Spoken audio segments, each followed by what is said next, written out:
సామినేని ఉదయ్ భాను, పాలినేని రోసయ్య, అతను చందు సాంబశివరావు, ఈ నలుగురు తప్ప ఆ తర్వాత ఎవరు చేరలేదు కదా.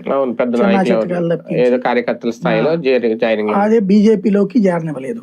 బీజేపీలో చేరతానని కొంతమంది ఊగినా కూడా రాయలసీమ నాయకుల్ని చేరనివ్వలేదు.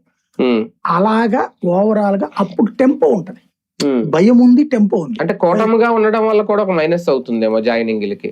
విడివిడిగా ఉండుంటే, ఇండివిజువల్ గా ఉండుంటే. ఇక్కడ తెలుగుదేశం తన ఎదుగుదలతో సమానంగా జనసేన బీజేపీ ఎదగకుండా చూసుకుంటుంది జాగ్రత్తగా. ఈ వచ్చే వాళ్ళు టీడీపీకి వెళ్ళరు, టీడీపీ ఆల్రెడీ ఫిల్ అయిపోయింది. జనసేనకి వెళ్ళొచ్చు, బీజేపీకి వెళ్ళొచ్చు. వాళ్ళకి బలమైన నాయకులు తయారవుతారు. అలా తయారు కాకుండా ఒక వల వేశారు వీళ్ళు. ఎట్లాగా మనం ఎవరో చేర్చుకోవద్దు, అట్లా వైసీపీ వాళ్ళందరూ దుర్మార్గులు, చేర్చుకుంటే మంచిది కాదని వల వేశారు. అదొక ట్రాప్ వేశారు. వీళ్ళు సరే బాబు గారు ఫీల్ అవుతారులే అని చేర్చుకోలేదు. మరి అదే సందర్భంలో వైసీపీ నలుగురు ఎంపీలు ఇట్లాగా ఎందుకు వచ్చారు? ఇప్పుడు మస్తానరావు, వేద మస్తానరావు నీళ్ళు తీసుకున్నారు కదా, అట్లాగే కృష్ణయ్యని తీసుకున్నది కదా బీజేపీ.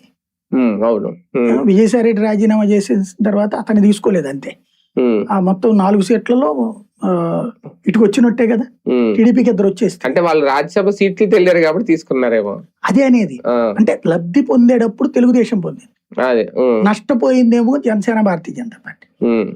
అప్పుడు అవకాశం ఉంది. ఇప్పుడు చేరికల కమిటీ వేశారు, మరి ఇప్పుడు ఏమన్నా నాకు తెలిసి ఈ 2 నెలల్లో తేలిపోతుంది.